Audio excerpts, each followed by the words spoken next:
তার যোগান দিতে হবে, স্বামী ডিউটি যাবে তার যোগান দিতে হবে। তো এই যে সংসারে আমরা এসেছি আর সংসারে মায়েরা কিভাবে আমরা সংসার তৈরি করছি সেইটা আমাদের এই বড় মা সাংসারিকভাবে তিনি এসে আমাদের দেখিয়ে গেছেন যে একটা মায়ের কিভাবে চলা উচিত। তাই আমরা বড় মায়ের চলন দেখে বড় মায়ের বলা কথা শুনে আমরা সেই মতো চলারই চেষ্টা করছি। কিন্তু আমরা তো সেই বড় মার মতো হতে পারবো না, কিন্তু বড় মা যা যা বলেছেন সেইগুলি যদি আমরা অনুভব করে ওইভাবে চলতে পারি তাহলে হয়তো আমাদের সংসার সুন্দর হবে। তাই আমরা মায়েরা এমনভাবে চলবো যাতে আমাদের রাস্তায় কেউ দেখে বলবে যে আরে এই দেখ ওই যে ঠাকুরের দীক্ষিত এরা, এদের শ্রাবণ মাস পড়েছে, মাতৃ সম্মেলন চলছে। এই যে ভাবটা, এই ভাব যেন সবার মধ্যে থাকে। যেমনি এক জায়গায় আমি শুনছিলাম একটা ছোট বাচ্চা বলছে যে এই যে আমরা মাথায় তিলক লাগাই তো সে তিলকটা লাগানোর কি দরকার আছে, অতি ভক্তির দরকার কি? এইভাবে একজন ভক্ত প্রশ্ন করছে যে এই যে তিলক লাগিয়েছে এই তিলকটা লাগাবার দরকার কি? আমি তো মনে মনে ভক্তি করতে পারি, তিলক লাগাবার তো আমার কোনো দরকার নেই। ওইখানে সেই ছোট বাচ্চা মেয়েটি বলল, মা আপনি এটা কি বললেন? তাহলে জগতে আমরা চিনব কি করে কে ভক্ত আর কে কিরকম ভাবে? তো এই যে আমরা যখন যাই দেখি একটা পুলিশের ড্রেস পরে কোনো পুলিশ কোনো জায়গায় দাঁড়িয়ে আছে, তো আমরা কিন্তু কোনো কিছু না জেনে বুঝি তাকে আমরা পুলিশ ভেবে ধরে ফেলি যে এটা পুলিশ হচ্ছে। তাহলে আমাদের ভক্তর পরিচয় কোথায়? তাহলে সেই এই তিলকের মধ্যে আমাদের ভক্তের পরিচয়। তাহলে আমাদের তিলকটা কিন্তু না নেওয়ার কোনো প্রশ্নই জানে না, কারণ আমরা যে ভক্ত সেটা নিয়ে আমাদের তো কিছুটা অনুভব করতে হবে। তাই এইভাবে আমাদের চলা দরকার। তাহলে একটা ছোট বাচ্চার মাথায় যদি এরকম বুদ্ধি আসে তাহলে চিন্তা করুন কিভাবে হতে পারে। কাল আমি দেওঘরে একটা বাচ্চাকে দেখলাম, সেই বাচ্চা এমন একটা বাচ্চা যে মা প্রসাদ দিলে খেতে চায় না, ঠাকুর মন্দির দেখলে প্রণাম করতে বলে প্রণাম করে না। কিন্তু হঠাৎ দেখলাম এক মা বলছেন যে সেই বাচ্চাটি যখন আমি এই প্রার্থনার জন্য মন্দিরে আসছি তখন নিজেই যেন বললো, মা তুমি কোথায় যাচ্ছ? না আমি যাচ্ছি ঠাকুরের মন্দির। আমিও যাব বলে সেই বাচ্চাটি তার মার সঙ্গে আসলো। সে তো অবাক হয়ে গেল, কখনো কার সঙ্গে মন্দিরে যেতে চায় না, হঠাৎ সে আসতে চাইছে, ঠিক আছে চলো সাথে নিয়ে যাই। নিয়ে আসলো। সে ওই প্রেয়ার টাইমে বসে প্রেয়ারগুলো জানে না, কিন্তু শুনে শুনে বলার চেষ্টা করছে। আমি প্রেয়ার করতে করতে আমি ওই বাচ্চাটার দিকে দেখছি, একবার ঠাকুরের দিকে দেখছি যে ঠাকুর তোমার লীলা অপম্পার। এমনভাবে আমরা এই লীলাগুলো দেওঘরে যাই যখন এক এক করে দেখতে পাই। সেই ছেলেটি যাকে ঠাকুর মানে না সে এমনভাবে বসে একভাবে সেই হাততালি দিয়ে জয় রাধে করে তারপর বলছে, বাচ্চাটি মাকে জিজ্ঞেস করছে, মা আমি জয় রাধে রাধে সুন্দর করে বলতে পারলাম, কারণ ওইটা একবার করে দুবার করে বলছিল তো তাই আমি ভালোভাবে বলতে পেরেছি। আর বাকিগুলো যে বললো সেইগুলো আমি যেটা বুঝতে পারলাম ওইটা বললাম, আর যেটা পারিনি সেটা বলিনি।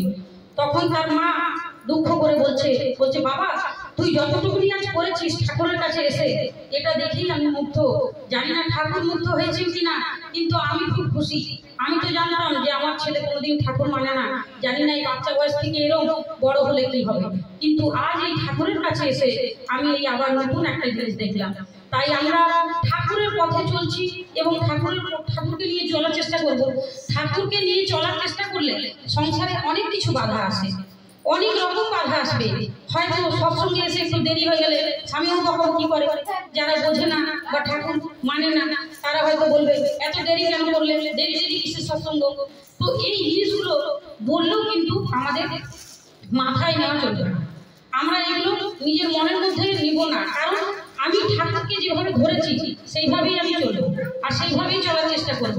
তাই সবাইকে আমি বলি, দেখবেন হয়তো সিধা সাদা কেউ যদি থাকে সে ঠাকুরের দীক্ষা নেওয়ার পর বলছে আমি তো ঠাকুরের দীক্ষা তো নিয়েছি, কিন্তু আমার মতো ঝড়ঝাপটা কারো আসেনি, জানি না আমার তো বাবা ঠাকুর কিছু করছে না, কারো কিরকম ভাবে করে, এরকম ভাবে কিন্তু অনেক মায়েরাই কথা বলেন।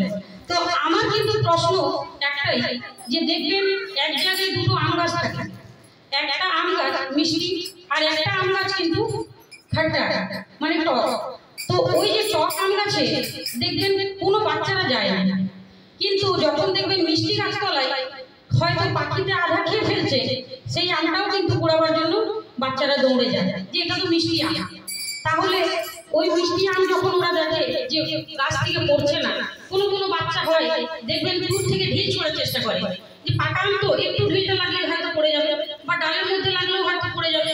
এইভাবে কিন্তু সেই টক আমের কাছে না গিয়ে মিষ্টি আমের কাছে যায়। তাহলে সেই মিষ্টি আম গাছটা এত মিষ্টি আম দিচ্ছে, সে তো সবাইকে খেয়ে আনন্দ দিচ্ছে, তার মধ্যেও কিন্তু তাকে ঢিলের, পাথরের মাঠ, ডান্ডার মাঠ সবকিছু খেতে হয়।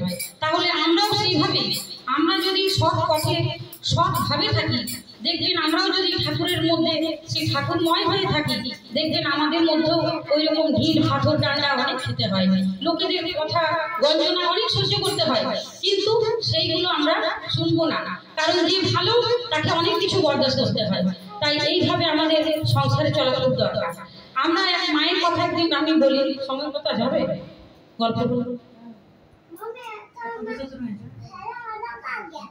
আচ্ছা আচ্ছা, আজ বলছি না, আবার এখন পুরো মাস আছে, বলে গেছে। হ্যাঁ, তো 2-3 মিনিটের মধ্যে যা বলা যায়। আমি এই যে মায়েদের মধ্যে আমরা প্রথম যখন দীক্ষা নিই, ঘরের মধ্যে মনে হয় আমি স্বামীকে জিজ্ঞেস করবো, শাশুড়িকে জিজ্ঞেস করবো, না গার্জেনের জিজ্ঞেস না করে তো নেওয়া যাবে না, দীক্ষা নেবো কিনা, অনেক ভাবনা চিন্তা করে যদি হয়তো বাড়ির লোকে সবাই বলে যায় ঠিক আছে নাও বলে, তার মধ্যেও কিন্তু আমাদের মনের মধ্যে কিন্তু আসে, কি জানি ঠাকুরের দীক্ষা নিলে আমি পারবো কিনা ঠিক মতো ঠাকুরকে ধরে থাকতে, ঠাকুরের নিয়মগুলো পারবো কিনা। এই যে ভাবনাগুলো, এই ভাবনাগুলো আমাদের ছেড়ে কিন্তু ঠাকুর ধরতে হবে। যেমন দেখবেন কারো বাড়িতে হঠাৎ অসুস্থ হয়ে পড়লো, তাহলে কি হয়, অসুস্থ হয়ে পড়াতে সে কিন্তু কোনো কিছু না ভেবে হঠাৎ সামনাসামনি যা ডাক্তার থাকে তার কাছেই কিন্তু আমরা দৌড়ে যাই। কেন ভাবি যে হয়তো অসুবিধাটা যেটা হচ্ছে নিশ্চয়ই ডাক্তারের কাছে গেলে ঠিক হয়ে যাবে, তাই আমরা কোনো ভাবনা না ভেবে সেই ডাক্তারের কাছে ছুটে যাই। তেমনি আমরা ঠাকুরকে যখন ধরবো, ঠাকুরের কাছে যখন আসবো, তখন কোনো ভাবনা চিন্তা না করেই কিন্তু আমরা ঠাকুর ধরবো। ঠাকুরকে ধরলেই আমরা বুঝতে পারবো যে এই ডাক্তার ঠিক কি না, এই রোগ ভালো করতে পারবে কি না। আমরা যতক্ষণ পর্যন্ত ঠাকুরকে ধরবো না, আমরা ঠাকুরকে চিনতে পারবো না, জানতে পারবো না। যেমনি হয়তো ময়দার দোকানে মিষ্টি থাকে, দূর থেকে আমরা মিষ্টির স্বাদটাকে পাবো যে এই মিষ্টিটা কেমন আছে, মিষ্টি যতক্ষণ পর্যন্ত আমরা খাবো না, কেউ আমরা সেই স্বাদ অনুভব করতে পারবো না। তাই এইভাবে আমাদের মায়েদের চলতে হবে।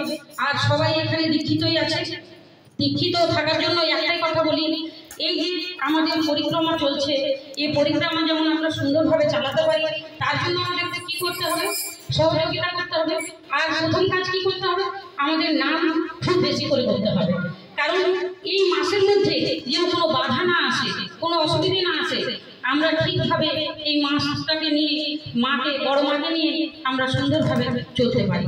তাই এইখানে আজ আমি যত মায়েরা আছেন সবার মঙ্গল কামনা করি ঠাকুরের চরণে, এই বলেই আমার কথা এখানে আমি বিরাম দিলাম। ঠাকুর পরম দয়াল সখী আরতি করি, আরতি করি সখী আরতি করি। ঠাকুর পরম দয়াল সখী আরতি করি, আরতি করি সখী আরতি করি। আমার করুণা গাই গাই সারা রাতি, গাই সারা রাতি। বাসনা জাগায়ে গাই ভগতের বাতি, ভগতের বাতি সখী আরতি করি। ঠাকুর চরণ করি জাগি সারা রাতি, জাগি সারা রাতি। বাসনা জাগায়ে গাই ভগতের বাতি, ভগতের বাতি সখী আরতি করি। অনুরাগে জীবনে মরমের বাতি আরতি করি সখী আরতি করি ঠাকুর পরম দয়াল সখী আরতি করি সখী আরতি করি সখী আরতি